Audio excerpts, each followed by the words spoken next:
Well, I would say I think film is hard. Yes, it's hard. I would say if you are really not serious into this, you should leave immediately.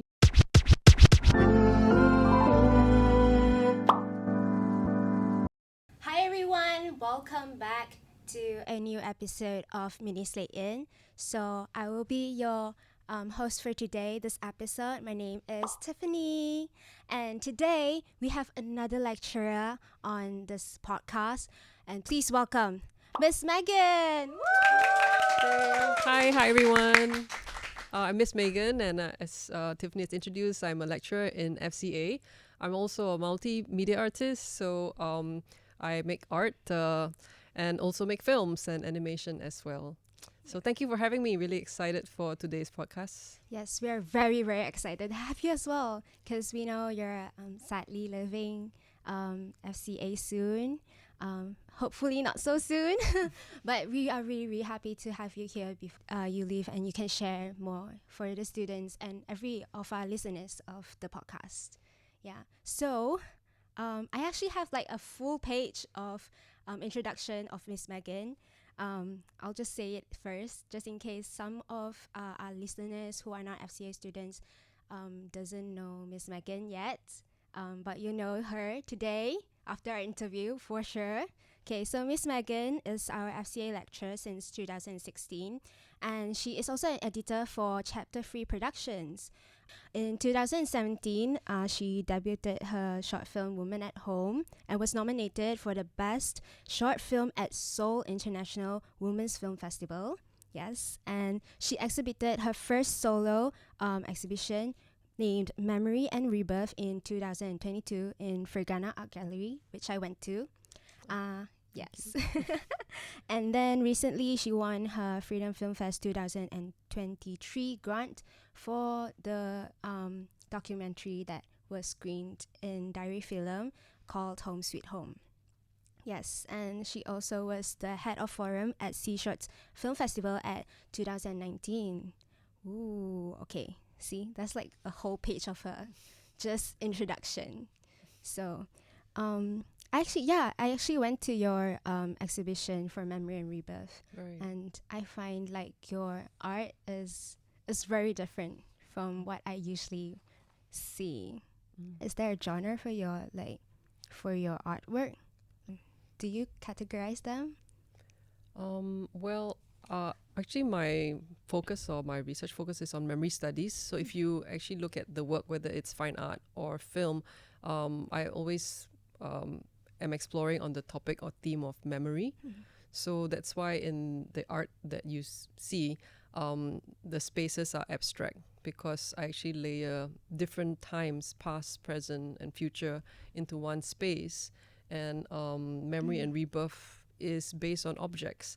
So it's about the documentation of a mother, a homemaker. So a lot of the home objects that is surrounding the woman in the kitchen, in the home, triggers a lot of memories, times that she spent with the family, with the children. So that layer of different spaces and time, all surrounding one object, is the basis of memory and rebirth. The media is various. I have digital animation, made a short film, Women at Home was showing there, digital art, also NFTs of the digital art. So it is no particular medium restriction. It's based on, I think, my own interests and previous experiences. I actually Mm-mm. wanted to know like what's your inspiration as well. Right. Well, actually, that short film, Woman at Home, is made right just after the divorce. So, experienced a very traumatic, or the most traumatic event in my life, which was the divorce. And I think when that happened, it really shook me because suddenly everything that I understand about life, all my values, all my beliefs about love was, it all crashed, it all disappeared. And so I found that everything that I knew to be true was all destroyed. And having to start from scratch again, I wanted to understand why did this happen or how did it happen. So the film Woman at Home actually traces the last few months pending to the tragedy. So it shows you the mindset or the worldview of this woman, or what she understands the world to be, which I would say most women probably, or those are the certain traditions or expectations of what marriage would be, you know. So it's a portrayal of that until the final moment. Yeah, I had a lot of thought process when I watched it, because I kind of know the background of your exhibition, but I actually didn't understand the story of it, because it was your exhibition. There was like a small description only, so I had a lot of time to process. Right. Yeah. Since we've reached this topic, let's talk about your career plans. Since because you said you've been like empty for like 20 years, right? So, was that considered as your bottleneck? I don't know if it's called bottleneck, or like artist block for your career, since you are still like into artwork and everything. Will that consider as it? Well, I wouldn't say that. I think in those, those time I was supporting, I played more a supportive role. But I think it is not seen or invisible. So you do the work, but usually I suppose in a film you would hear about the director and the director. So yeah, you are working, you are supporting, but it's not visible. I think an artist block would be if you maybe play the creative role as the creator. I think what is important is actually time you set aside for yourself to focus. I actually find most of the problems is with distractions, like social media, scrolling. Yeah. It's so mindless, the activity, and yet it's so time consuming and energy absorbing, right? Yes. You actually don't realize that it is taking valuable energy from you. And it is important that you set aside time to just recharge, reflect, and find just empty spaces, negative spaces to just breathe and live. So as part of my routine, quite importantly, every day I would prioritize time to just walk.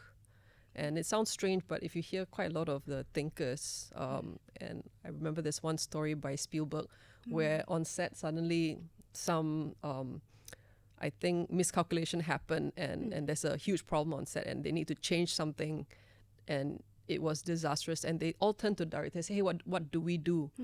So that's a very stressful and pressurizing moment, but he walked. He just walked out for a while. He took a walk and he started thinking.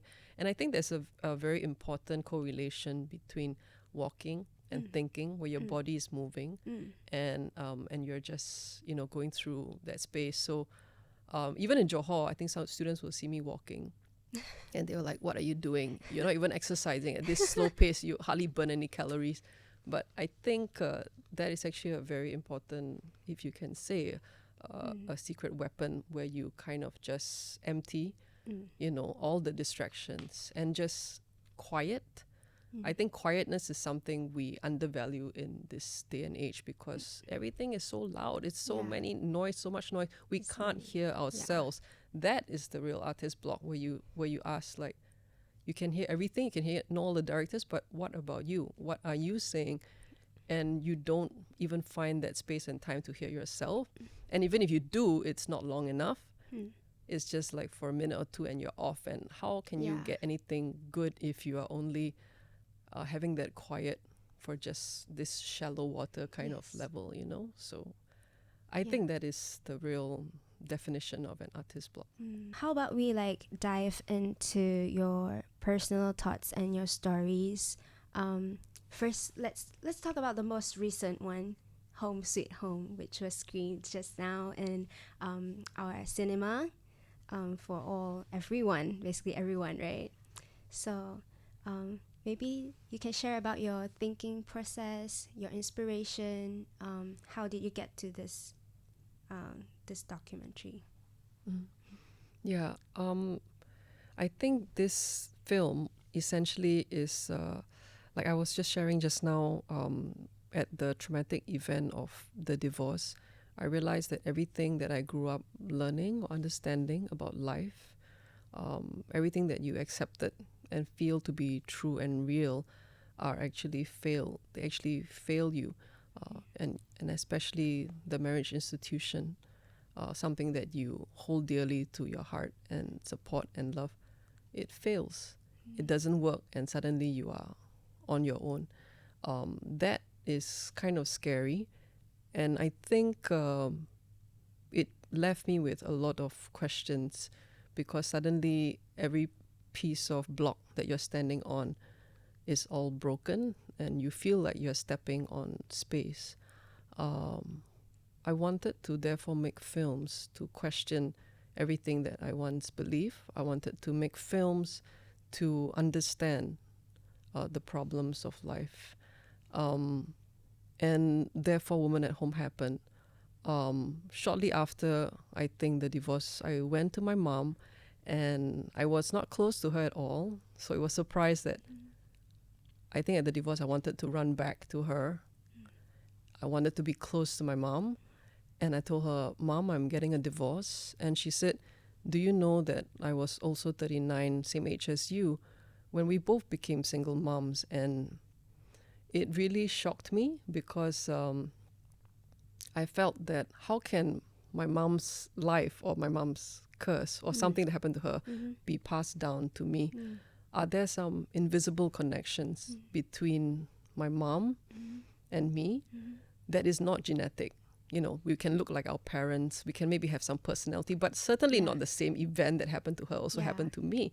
And I wanted to understand what are the connections, or maybe some parallel intertwined fates that can happen between a mother and a child. That was how Home Sweet Home was born. It's quite a lovely story. But the one, I also read it on PRTA, which I mentioned just now. You said it was a different thing. So if you guys don't know, PRTA is I'm not actually really sure what's that. It's a research thing. So PRTA is Practice, Research and Tangential Areas. So I think it started in Singapore, a journal that focuses on artists and the artistic process. So you guys should read a lot of writers, and you know, is there their work, and artists as well. So tangential practice, so all types of media arts. Yeah, it's actually quite informative. Like for what you write for Home Sweet Home was like very long, but I really read it through. But you said it was different from the film. Could you care like describe? So it was a developmental process of the film. I would say Home Sweet Home was took a really long time to make, from I think the time I shot it around 2018 to just 2019, to just when COVID started, it kind of stopped the footage. Of course, a lot of the other footages that came in was different parts of my life. The editing process took some years before I started editing, and PR and TA was one of the process where I'm beginning to structure the story, but it is more like a comedic version of Home Sweet Home. Yeah. So it basically is a woman in a fantasy world, an old woman, where she sees that many people are looking for a home, like a dollhouse, and she joins the queue, and there is this hyperactive, like TV host kind of guy, like, which house do you want? Welcome to like all the houses of the world, that kind of thing. So you can have house A, house B, house C, but as psychedelic as it sounds, actually each house is not ideal. And at the end, the irony is that she still doesn't have a home. So the article is really looking at the elderly, of course, coming to a society where there's more and more aging population. The question of home and a suitable home for the elderly becomes a prominent issue. Well, the editing process was the longest. I think the writing came in between, and there were many cycles of editing. So it comes with, of course, some of my reflections, journals, diaries, where I look at the film and have some thoughts, and then it goes back to, me just editing to apply whatever ideas and thoughts that I have. And there were so many versions of this film actually before I reached the final one. I also asked, of course, some friends. So there's this constant process of reflection and then editing, reflection and then editing. And I wasn't satisfied like for many of the cuts, because I felt it really didn't come to the core of or answering what I was asking. So it was a long process, and this article is part of the process of me trying to understand what is the form, or what are the perspectives that's important to include in the documentary.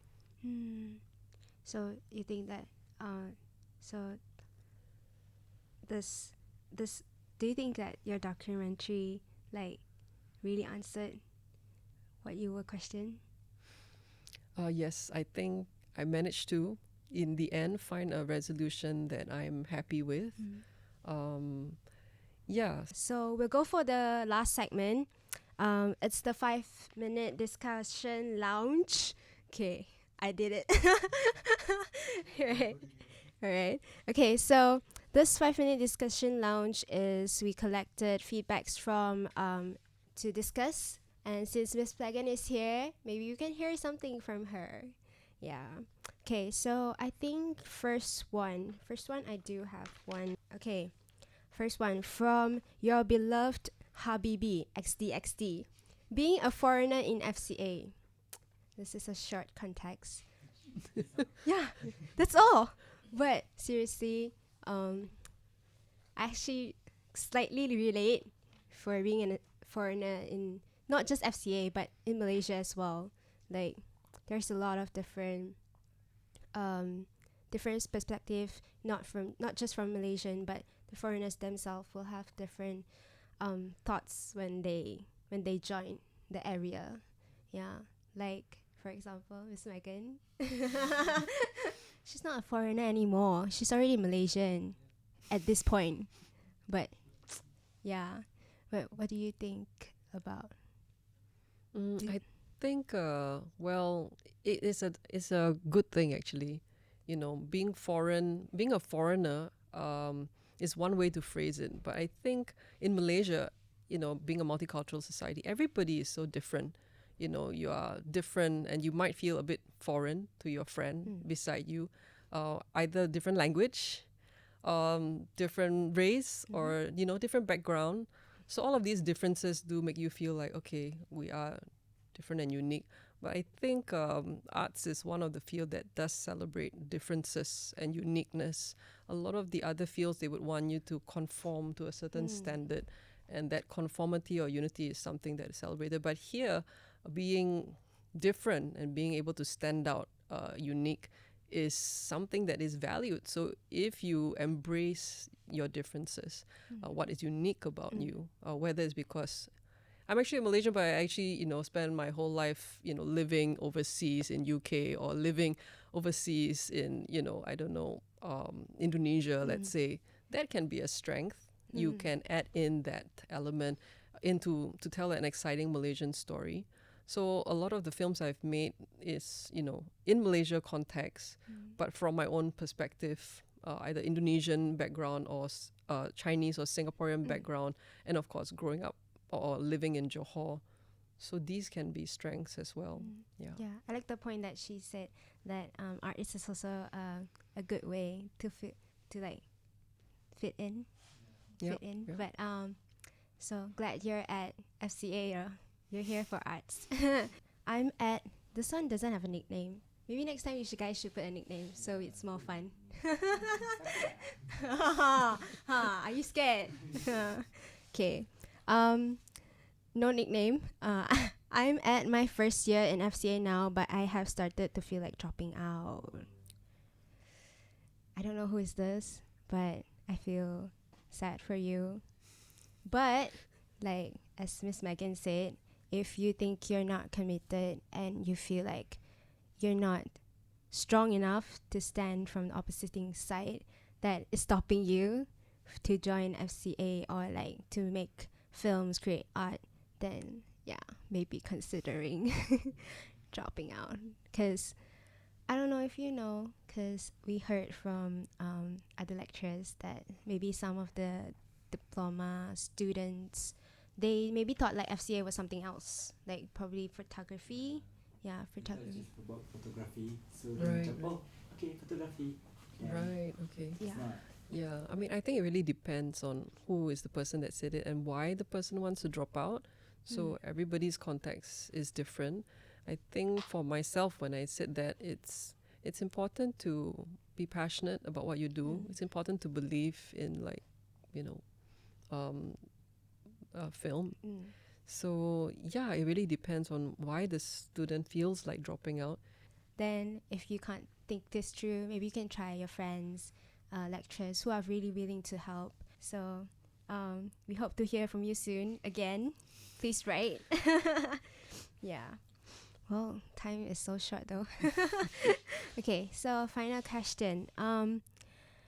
Do you have anything to say to your students, to all of the FCA students, or anyone that wants to join cinematic arts, FCA, or the industry, to all the future kids? Well, I would say I think film is hard. Yes, it's hard. I would say if you're really not serious into this, you should leave immediately.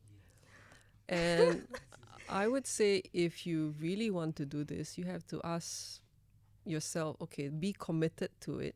It would be a lifelong pursuit, and it shouldn't be taken lightly.